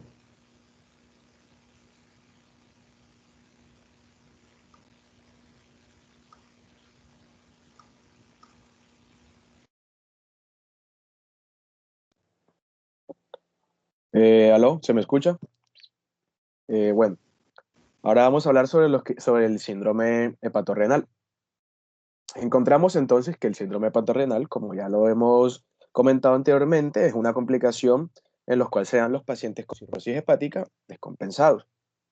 Normalmente esta va a consistir en una disfunción renal, pues secundaria a la disfunción hepática que va a presentar el paciente, puesto a la cirrosis. Entonces, o sea, este va a ser un diagnóstico el cual vamos a tener que determinar después de que se dejen de administrar siempre los diuréticos o en cualquier otro aspecto que modifique el estado hemodinámico del paciente. ¿Por qué? Porque nosotros tenemos que conocer el paciente, cómo está fisiológicamente actuando en su cuerpo, sin necesidad de ningún, de ningún externo, de ningún adicional externo, ni medicamento, ni nada, puesto de que una vez que lo sepamos, vamos a tener que tratarlo nosotros mismos para ver cómo ha estado el pronóstico de este mismo. Y también que se haya expandido la volemia con la administración del albúmina. O sea, normalmente algo particular que se da en estos pacientes que tienen este síndrome es que siempre va a estar acompañado con una ascitis y que no va a mostrar respuesta ante los diuréticos. También va a tener hiponatremia. O sea, son como los dos factores que siempre van a estar presentes, o casi siempre claramente, en pacientes con un síndrome hepatorenal. Entonces, ¿qué va a pasar o qué va a hacer el cuerpo una vez que se dé cuenta de que hay un síndrome hepatorenal, que el riñón está fallando? El cuerpo va a actuar o va a disparar 3 ejes. ¿Estos 3 ejes cuáles son? Va a ser el eje renina-angiotensina-aldosterona, va a activar también la ADH, hormona vasopresina, y va a activar también el sistema nervioso simpático. ¿Por qué? Una vez que se activa el eje renina-angiotensina-aldosterona, claramente la aldosterona se va a disparar en el torrente sanguíneo del paciente. Una vez que la aldosterona está actuando, lo que va a provocar en el paciente es que se dé una retención de sodio. Esta retención de sodio va a estar acompañada también con la retención que va a provocar la vasopresina, mediada por las aquasporinas que se van a estar secretando en el túbulo contorneado distal, el tubo colector renal. Entonces, ¿esto que va a provocar? Que se dé esta contención o que se guarde el cuerpo tanto agua como sal. Y el sistema nervioso simpático, ¿qué va a provocar? Va a provocar una vasoconstricción. ¿Por qué? Porque el cuerpo o la cirrosis hepática va a provocar que las arterias y la vía esplécnica tenga una vasodilatación. Esa vasodilatación que va a provocar que no se llegue o que no viaje la cantidad necesaria de sangre y de sus componentes a todas estas vías y a todos estos órganos las cuales las necesitan. Entonces, va a provocar que se dé esta vasoconstricción claramente para que aumente el movimiento de sangre y que pueda llegar junto con la renina-angiotensina-aldosterona y la ADH. Entonces, bueno, cuando el síndrome hepatorenal ya está diagnosticado, ya sabemos que el paciente tiene un síndrome hepatorenal, vamos a diferenciarlos por 2 tipos, los cuales uno es de mejor pronóstico y uno es de peor pronóstico. El tipo 1 es el que va a ser de peor pronóstico. ¿Y cómo vamos a saber o cómo vamos a diferenciar estos tipos? Por la creatinina. La creatinina lo que va a provocar o lo que va a pasar es que esta se va a aumentar por encima de 2.5 miligramos sobre decilitros, en caso de que son tipo 1, claramente. Esta, como lo dije ya anteriormente, es de peor pronóstico. ¿Por qué? Porque esta siempre va a venir acompañada claramente de ascitis, como lo dije anteriormente, también de una oligoanuria, de una retención de sodio, y esta normalmente también va a venir acompañada de una peritonitis bacteriana espontánea. Y también por unas hemorragias, o sea, la peritonitis bacteriana espontánea y las hemorragias digestivas van a ser normalmente los factores desencadenantes de este tipo de síndrome hepatorenal. ¿Y por qué van a ser factores desencadenantes? Porque como les dije anteriormente, también hay un tipo 2. El tipo 2 va a ser el de mejor pronóstico. ¿Por qué? Porque la creatinina va a estar baja, disminuida por debajo de 2.5 miligramos sobre decilitros, y el paciente no va a presentar una sintomatología muy grave. Va a ser un paciente que claramente por la cirrosis hepática va a estar un poco mal, pero renalmente tampoco va a estar tan grave. Pero ¿qué pasa cuando pasa el tiempo y vemos que esto no mejora, sino que el paciente lo que le va a pasar es que va a comenzar a aumentar la creatinina? Claramente este tipo 2 va a pasar a ser un tipo 1.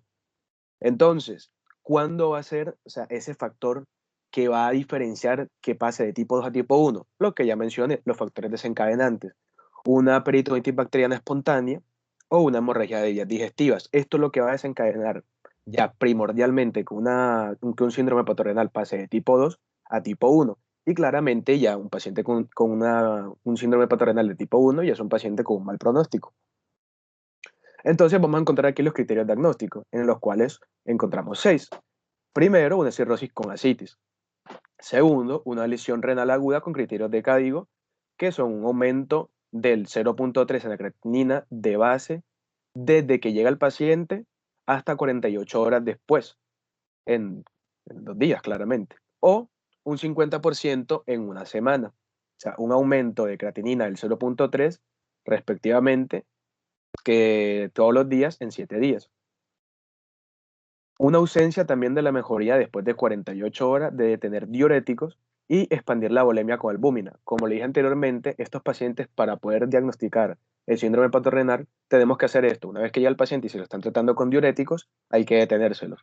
Y la citis, como se explicó anteriormente, se va a también tratar con ayudando a la volemia con la albúmina. Entonces, una vez que se expanda todo esto y que ya paremos los diuréticos, es que vamos a poder tener un criterio diagnóstico claro.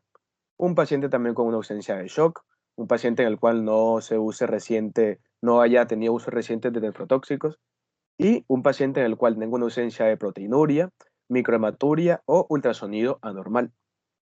La siguiente, por favor. Bueno, entonces, ¿cuáles van a ser las medidas generales con un paciente en el cual presente un síndrome hepatorenal? Como se dijo anteriormente, se va a detener los diuréticos, los betabloqueadores, los vasodilatadores, los AINES y los nefrotóxicos. Estos pacientes no pueden recibir por ningún motivo ninguno de estos medicamentos. También, si no hay una causa evidente de LRA, vamos a administrar una albúmina, 1 kilogramo por kilo por 48 horas. Como lo dije anteriormente, estos son pacientes los cuales también, en la mayoría de casos, van a estar con una ascitis. Y como se dijo el compañero, la ascitis se va a tratar también con albúmina. Bueno, vamos a buscar también una búsqueda activa de infección. Ya sabemos, con lo que acabo de decir, que un factor desencadenante para que se desencadene un síndrome hepatorenal tipo 1, que es el de peor pronóstico, va a ser una peritonitis bacteriana espontánea. Es por esto que tenemos que buscar si este paciente puede estar propenso o este paciente puede desarrollar un tipo de infección. Por eso es que se va a desarrollar la búsqueda activa de infecciones. Entonces, esto le vamos a solicitar unos hemocultivos, un urocultivo y una paracentesis al paciente, pues para descartar cualquier tipo de infección. Entonces, una vez que se realice todo esto, se van a iniciar vasoconstrictores y albúmina. Vasoconstrictores, ¿por qué? Porque el cuerpo va a tener una vasodilatación provocada por la cirrosis hepática. Entonces, ¿qué vamos a darle al cuerpo? Un pequeño empujón para que el sistema nervioso simpático, el eje renina-angiotensina-aldosterona y la vasopresina no lleguen a un punto muerto en el cual su acción no sirva para tratar el síndrome hepatorenal. Entonces, por eso se le administran los vasoconstrictores y la albúmina ya la respectiva con la citis. Bueno, entonces se le da también una terlipresina, una infusión continua de 2 miligramos por día, y una albúmina un 20%, que estamos hablando aproximadamente de 20 a 40 miligramos por día. La siguiente, por favor. Bueno, las encefalopatías entonces. Ahora vamos a hablar de los pacientes los cuales desarrollan una encefalopatía a causa de la cirrosis hepática. Normalmente la encefalopatía que tienden a desarrollar son una encefalopatía amoniacal o encefalopatía hepática. Esta encefalopatía se dice que está porcentualmente, aparece en un 50 o 70% de los casos de pacientes con una cirrosis hepática, y este va a ser un marcador de mal pronóstico. Es por esto que la encefalopatía hepática va a abarcar unas manifestaciones, tanto neurológicas como psiquiátricas, entre las cuales podemos encontrar algunas como la hipoproxemia, la somnolencia, la lentitud, la amnesia y la desorientación. Son pacientes los cuales neurológicamente la vamos a encontrar bastante graves. Por decirlo así, van a estar muy desorientados en tiempo, lugar y espacio. Pacientes que están bastante complicados. Entonces, ¿cuál va a ser la fisiopatología o cuál va a ser el medio en el cual este amoníaco va a ser letal o va a ser tóxico para el cuerpo? El amoníaco normalmente se va a producir en el colon y este es eliminado por los hepatocitos. Entonces, ¿qué va a pasar? La actividad por los mismos hepatocitos está disminuida claramente porque hay una cirrosis hepática, o sea, el hígado no está trabajando correctamente. Entonces, este amoníaco no se está excretando, o sea, no se está eliminando del cuerpo. Y claramente también va a haber una hipertensión portal. Entonces, este amoníaco se va a ver acumulado en el cuerpo. Entonces, el cuerpo, como no tiene dónde excretarlo, este mismo amoníaco va a atravesar la barrera hematoencefálica y va a viajar hasta el cerebro, claramente. Una vez aquí, este amoníaco va a ser totalmente tóxico para el cerebro. Es por esto que va a tener este deterioro a nivel neurológico y va a causar los síntomas y los signos anteriormente mencionados. La siguiente, por favor. Exactamente, esta fisiopatología también es lo que expliqué o lo que quise mencionar anteriormente al principio de la diapositiva. Estos pacientes a veces, a pesar de que no estén complicados, y este amoníaco a veces tiende a viajar y tiende a causar estos signos clínicos, los cuales vemos en los pacientes que tal vez todavía no están totalmente descompensados, pero tienen estos pequeños signos que son la asterixis, como dije anteriormente, el movimiento de la mano, que los podemos ver normalmente en los pacientes. Bueno, ahora vamos a hablar en esta tabla sobre la clasificación clínica y algunos criterios de West Haven. Estos vamos a tener 4 criterios y sus respectivas características, en el cual el criterio 1 vamos a encontrar un paciente en el cual se ve con una euforia o ansiedad, un paciente con una leve falta de atención y un deterioro del desempeño de la visión. Son pacientes los cuales todavía están un poco desorientados, pero nada grave. Un grado 2, en lo cual son pacientes los cuales encontramos letárgicos o con una apatía. Son pacientes con una desorientación mínima del tiempo o en lugar, también con un cambio sutil de personalidad, un comportamiento inapropiado al lugar y también un deterioro en el desempeño de la sustracción. Ahora, en el grado 3 son pacientes los cuales ya se les ve somnolientos o con un semiestupor, pero con una respuesta verbal o estímulo, y son pacientes los cuales están confundidos. Normalmente son pacientes los cuales tienen una desorientación grosera. ¿Qué quiere decir esto? Son pacientes los cuales ya están en una unidad de cuidados intensivos, son pacientes los cuales llegan a urgencia prácticamente mal. O sea, son el típico paciente que tú ves que no responde a nada, sino cuando tú te le acercas y ya lo tocas o le das un estímulo ya mucho más doloroso tal vez, porque ya están bastante letárgicos, son pacientes que están muy desorientados y no, en realidad no pueden hacer nada. Y ya el grado 4, que es el grado más complicado, que es un paciente en el cual está en estado de coma. La siguiente diapositiva, por favor. Entonces, ¿cómo vamos a manejar a estos pacientes? Una vez que estos pacientes lleguen, vamos a administrar los disacáridos no absorbibles, en los cuales vamos a encontrar la lactulosa, que vamos a administrarle de 30 a 120 miligramos al día con la finalidad de causar de 2 a 4 depositaciones por día. Son pacientes los cuales vamos a administrar antibióticos, claramente, como dije anteriormente, cuando ya sabemos que son pacientes con una cirrosis hepática, tenemos que por todo, o sea, principalmente no podemos dejar que este paciente le caiga una infección. Es totalmente letal para un paciente con cirrosis hepática y con una citis que tenga una infección. Por esto que se le administran los respectivos antibióticos. Estamos hablando rifaximina, neomicina y metronidazol. También la L-ornitina, y la L-aspartato, que le encontramos con las siglas LOLA, que LO se convierte en el exceso de amoníaco en urea y LA que se convierte en el amoníaco en glutamina dentro del tubo digestivo y que no se va a absorber a nivel intestinal. Esto respectivamente con una dosis de 1 a 2 sobres, que son aproximadamente 5 miligramos vía oral, o de 4 a 8 ampollas, 5 miligramos intravenosa. Y bueno, a estos pacientes normalmente no se les da metronidazol, pero en caso de que lo necesiten, pues claramente se les va a administrar. Esto va a depender de cada paciente. La siguiente, por favor.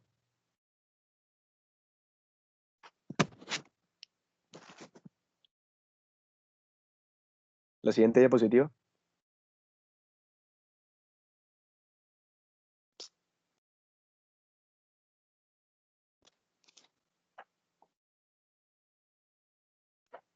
Bueno, y con esto concluimos nuestra exposición. Ahora, doctor, pues con su ayuda para responder las preguntas que planteamos.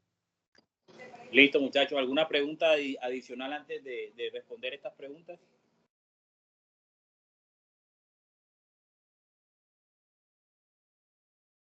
Doctor, una pregunta. Un paciente que presente síndrome renal y que ya tenga antecedentes de alteración en la función renal, ¿se trataría pues la causa hepatorenal o tendría un manejo diferente ese paciente? A ver, muchachos, cuando ustedes hablan de síndrome hepatorenal, recuerden que el síndrome hepatorenal tiene tres tipos de síndrome hepatorenal. El tipo 1, que es el real síndrome hepatorenal, cumple con los criterios que ustedes comentaron.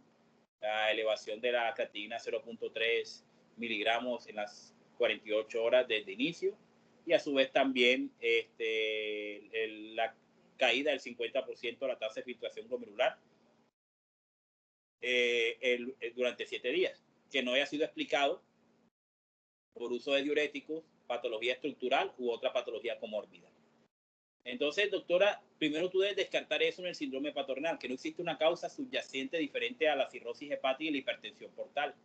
Luego de que hayas descartado eso, el tratamiento es dirigido a, si tienes diuréticos, suspender los diuréticos y el uso de medicamentos que tengan un potencial efecto vasopresor a nivel sistémico, como por ejemplo la vasopresina, especialmente la terlipresina, que es un análogo de la vasopresina, la que más utilizamos, y el uso de albúmina, en el caso de que no haya hipotensión, porque en el caso que haya hipotensión arterial sostenida, que no mejora con la administración de volumen, ahí la recomendación es el uso de vasopresores como la norepinefrina. Entonces, Doc, si tienes un síndrome hepatorenal, debes tratar el síndrome hepatorenal con albúmina y con un vasopresor esplécnico o sistémico, en este caso la terlipresina. Si tienes una causa desencadenante diferente al síndrome hepatorenal, debes tratar la causa desencadenante. Por ejemplo, si es por uso de diurético, suspende el diurético. Si es de pronto por una sepsis, maneja la sepsis. Si es una hipertensión, una diabetes mellitus mal controlada con nefropatía diabética, maneja la nefropatía diabética. Listo, doctor, gracias. Listo. ¿Alguien más?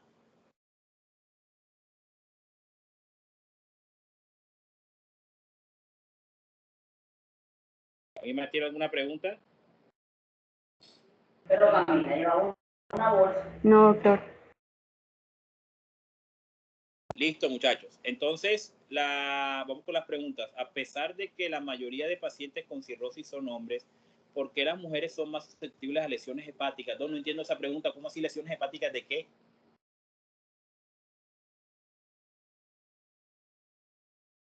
¿Lesiones hepáticas de qué, muchachos? Doctor, relacionadas con el consumo de alcohol. Bueno, Doc, realmente la susceptibilidad del consumo de alcohol depende de los gramajes de consumo de alcohol. Pero que yo tenga de que la mujer sea peor que el hombre, realmente no. Realmente para mí es muy similar. Es más, siempre lo veo más frecuentemente en hombres. La cirrosis hepática postalcohólica. Pero que yo haya visto de que tengo un pronóstico más negativo en mujeres que en hombres, para mí siempre lo que he visto es igual. Nunca he pues leído en la literatura de que sea peor en la mujer. Entonces, no, esa pregunta no tendría una respuesta.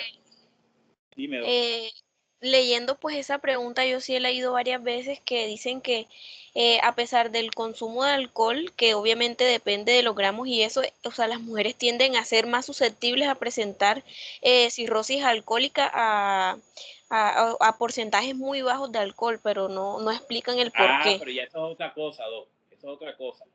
Ya eso es otra cosa porque sí es cierto que la cirrosis hepática aparece más frecuente en mujeres cuando utilizan gramajes menores, pero que causen la cirrosis hepática, cause lesiones después, eso sí es lo que no había entendido. Realmente lo que se sabe es que depende del gramaje de alcohol que reciba la persona para que se desencadene la cirrosis hepática. Algunos hablan de 20 a 40 gramos de alcohol por lo menos diarios para que se desencadene la cirrosis hepática, pero eso por más de 20 años. Y en hombres hasta 60 de alcohol, 60 gramos de alcohol. Entonces, realmente no tengo entendido por qué de pronto con la mujer es menor concentración que en los hombres. Sí lo he leído, pero nunca he visto esa definir o determinar por qué en mujeres es más susceptible a presentar cirrosis hepática con gramajes menores. Sé que sí en mujeres con gramajes menores aparece, pero no tengo realmente la sustentación fisiopatológica. Profe. Dime, Doc. Profe, y algo parecido yo había leído respecto a que las mujeres, o sea, tienen más susceptibilidad, por ejemplo, a las alteraciones o a las patologías inmunes que pueden generar cirrosis. Por ejemplo, la hepatitis inmune, o sea, yo había leído que es mucho más común en mujer, como también con la gingitis biliar de tipo primaria, y ya, por ejemplo, ya la que es más común era la de tipo esclerosante, ya ese sí es más común en los hombres. Entonces, también es algo como parecido y también me causó como De esa sí tengo respuesta. Curiosidad. En mujeres, esa sí tengo respuesta. Con respecto a la autoinmunidad en mujeres, es bien sabido de que los estrógenos tienen un efecto proinflamatorio. Entre los mecanismos proinflamatorios que tienen es que los estrógenos pueden desencadenar mayor liberación y producción de interleuquina 1 por acción de la interleuquina pro-1 beta. Parece ser que los estrógenos generan la estimulación de la interleuquina 1. Además de eso, también se sabe que los estrógenos pueden estimular factores de transcripción kappa beta. Y además de eso, también se ha determinado que los estrógenos pueden generar mayor expresión de toll-like receptor, especialmente tipo 7 y tipo 9. Entonces, esa sería la respuesta frente a eso. Esa sí la tengo. Es más que todo por el efecto proinflamatorio de los estrógenos y los progestágenos, especialmente los estrógenos. Y para el hombre tiene un factor protector que es que son los andrógenos, que tiene un efecto antiinflamatorio. Profe, ya encontré la respuesta de la pregunta que le hice. Bueno, dice que los estrógenos pues incrementan la permeabilidad intestinal a las endotoxinas, aumentando la expresión del receptor LPS de la CD14, sobre todo en las células de Kupffer. Entonces esto lleva a una predisposición y a un aumento en la producción de citocinas y quimiosinas proinflamatorias. No, pero eso explicaría en la parte inmunoinflamatoria. Así es, doctor. Pero no sé la parte alcohólica, el alcoholismo, no sé. Así no la sé. Yo igual la voy a buscar para ver si la encuentro. Bueno, la siguiente pregunta. ¿Por qué durante la placental se debe reponer de 6 a 8 gramos de albúmina por cada litro extraído después de 5 litros y no por cada litro desde el primer litro? Lo que pasa, doctor, es que cuando ustedes sacan más de 4 litros de líquido acítico, generan pérdida de albúmina, la cual con esas concentraciones de pérdida de albúmina se genera una caída de la presión oncótica, lo cual obviamente va a causar mayor pérdida de volumen hacia el espacio intersticial y empeorando más la hipotensión generada por la vasodilatación extrema en la circulación esplácnica y sistémica. Valores de 4 litros adicionales desencadenan empeoramiento, obviamente, en la presión arterial y pueden causar hipotensión, porque recuerden que la albúmina es muy importante para mantener la presión oncótica. Entonces esa es la razón, Doc.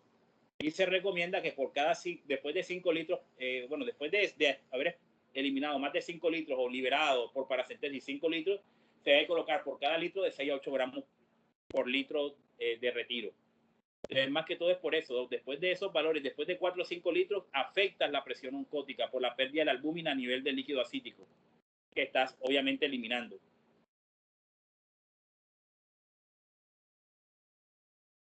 ¿Entendido? Listo. Sí, doctor. ¿Por qué mecanismos el déficit de alfa-1-antitrypsina puede causar cirrosis? Chicos, recuerden de que existen toda estructura, todo órgano tiene células y matriz extracelular. La matriz extracelular contiene antiproteasas y proteasas. Entre las antiproteasas se encuentra la alfa-1-antitrypsina. Y las proteasas en la matriz extracelular del hígado son las metalinoproteasas. Resulta de que quien mantiene a raya las metalinoproteasas son los inhibidores de las metalinoproteasas, como también las antiproteasas, que en este caso sería la alfa-1-antitrypsina. Cuando se genera una reducción de los niveles de alfa-1-antitrypsina, pero especialmente cuando hay un déficit absoluto, porque solamente la alfa-1-antitrypsina está relacionada directamente a la cirrosis, cuando hay un déficit absoluto de alfa-1-antitrypsina, se genera un desbalance entre proteasas y antiproteasas, lo cual genera mayor fibrosis y mayor destrucción de la matriz extracelular, y en conjunción junto con la generación de colágeno se desencadena obviamente la fibrosis a nivel hepático. Entonces esa es la razón por la cual el déficit de alfa-1-antitrypsina puede generar cirrosis.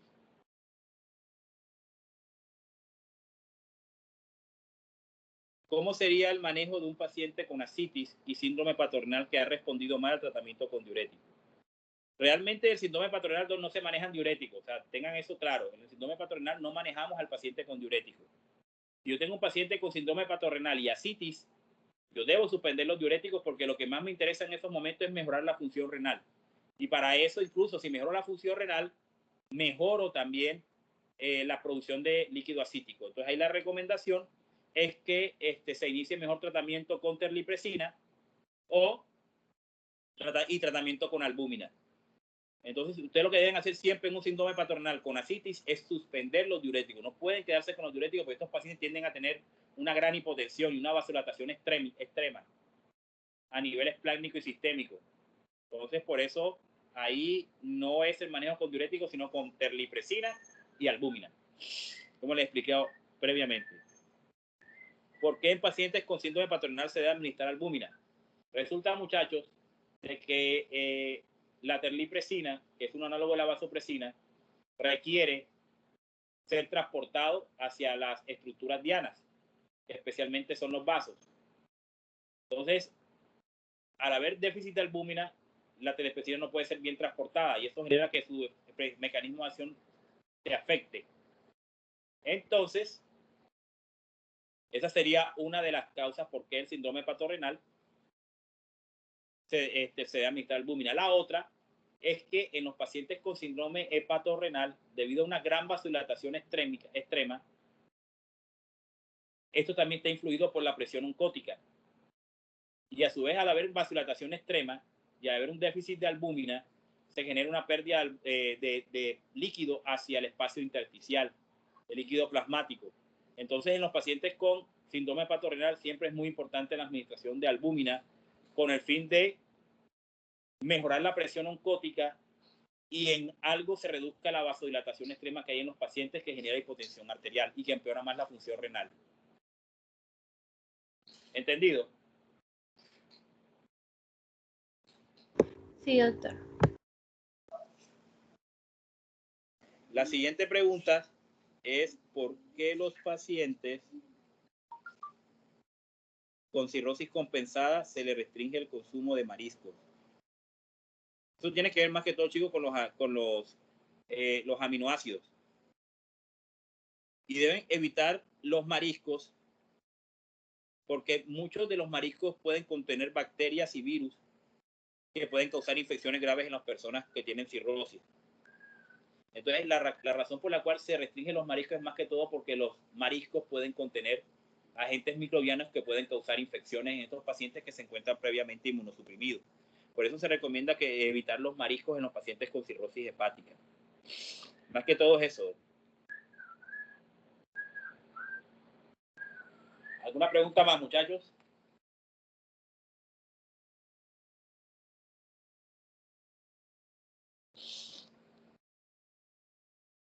Bueno, chicos, si no más preguntas, entonces nos vemos el día jueves. ¿Oyeron?